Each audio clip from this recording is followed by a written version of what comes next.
We're 2 games into this Syracuse basketball season. I'm Crawford. This is Griffin, Della, Penna. Griffin, because you're so highfalutin and almighty. You've been able to see the first 2 games in person. I watched the first 2 games online. What have you observed in person that some of the viewers may not be able to see on TV? I would say the biggest thing for this Syracuse team so far is the consistency on the defensive end of the floor. Look, against New Hampshire, they really tried to go man early in the game, and then they were mixing in almost every other possession with the 2-3 zone. I think the biggest thing with doing that is these new guys into the program aren't accustomed to the 2-3 zone to begin with. They started to learn it later, and maybe some of their defensive assignments are getting a little bit messed up between, oh, are we in man? Are we in zone? What am I supposed to be doing at this point in time? I think that could be troublesome for them because they haven't had so much focus on the 2-3 zone. And then against Canisius, it was 7 great stops in a row. Then they were defending well, but Canisius was hitting good shots. There's nothing that they can do about that. But moving forward, it's just a consistency on the defensive end of the floor because when they do have good defensive stops, they're getting out in transition and they're scoring effectively. No, the half-court offense for this team hasn't been the best, and like you said, I feel like we need to emphasize getting out those fast break and those secondary break options to maximize the athleticism that we have on the offense and the athletes that we have on this team in general. And one thing both things that we talked about in both games was that man-to-man versus 2-3 throw conundrum that we'll have. From what I've observed in the first half of both games, it was a lot more primarily man, and that's when we ran up the lead, those 20, 25-point leads in both the New Hampshire game and the Canisius game.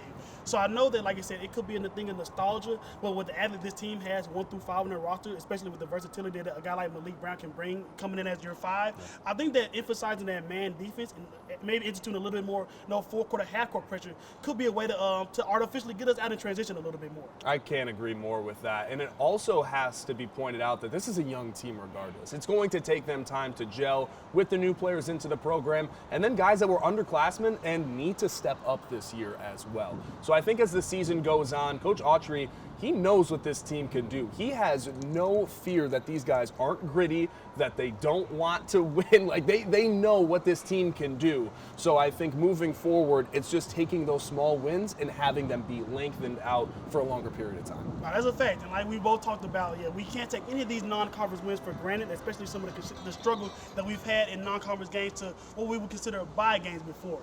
So you're talking about stepping up. One of the big things that I need to see somebody step up on this roster, besides a guy like Justin Taylor, is some consistent outside shooting. A guy like Chris Bell came into the school as a reputation as a knockdown shooter, and that needs to be actualized with him opening up lanes for Judah and JJ. So who do you have as a candidate to potentially step up outside of Justin as a knockdown shooter for this team? I think it has to be Chris Bell because if he's in that starting 5, you need to see more production from him. Not just with rebounds, that's something that has been talked about a whole lot, but he's not even putting up a whole lot of shots. He's been open in the corner a lot, and we haven't seen that potential trust in J.J. Starling and Judah Mintz when he's open in the corner. I don't know if that's a lack of confidence on Chris Bell's side or just right now they want to have points come in different ways. Regardless, you do need to see more efficient three-point shooting because you can't rely on Justin Taylor to be that guy all season long. No, that's a fact. Like you said, a guy like Chris, a guy like Benny, whoever he makes his way back to the lineup, could provide some shooting punch for us. But as we know, Griffin, this non-conference schedule ramps up pretty quickly. So that outside shooting and those solidified roles need to show themselves sooner rather than later. Coming up against in that Maui Invitational, a Gonzaga team, a Tennessee team, this team has some really big opponents on the slate. And you want to establish that team identity now before it gets too late in this non-conference slate. Well, that's the biggest thing is there is no time to wait. You have a few days off before Colgate, and that game means a lot, not just in terms of your Central New York rival who has beaten you the last 2 times that you face one another, but it's the last game before you go out and play other Power 5 programs. The number 9 Tennessee Vol team, that's the first team that they play, and then it's the winner of Gonzaga or Purdue. Sorry about that. But regardless, you're playing one of those 2 teams, and those are some of the best teams in college basketball from a year ago. There's no time to wait for the Orange, and you need to see some of those things start to come into fruition.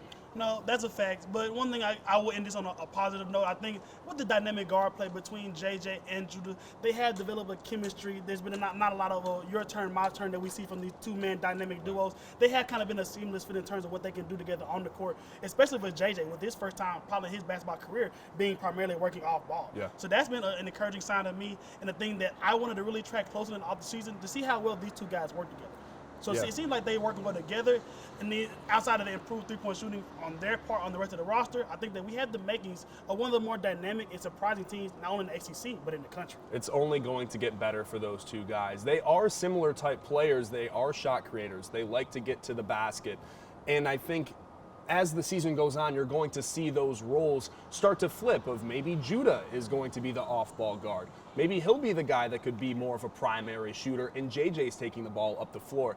There is so much that Coach Autry can work with these two guys, but you saw 5 assists in the first half from JJ Starling against Canisius. That's huge for this team, as it's not really a huge assist-type heavy offense. So if you can have him helping out guys, maybe getting the ball down in the post to Naheem McLeod, I think that could be really big for the Orange. No, like you said, neither one of those, Judah or JJ, is a pass-first type of lead guard. So it is very encouraging to see them being willing and able to have that playmaking with them. So like we touched on a bunch of different things, and like you said, it's not all down for this Syracuse basketball program, especially with the guard play that we have. And I think we could just have a few more things come together with the outside shooting, with the chemistry at large. We could be on a roll to make our first NCAA tournament under Coach Red Autry. Josh Crawford, Griffin, Della, Penna, Fan Nation.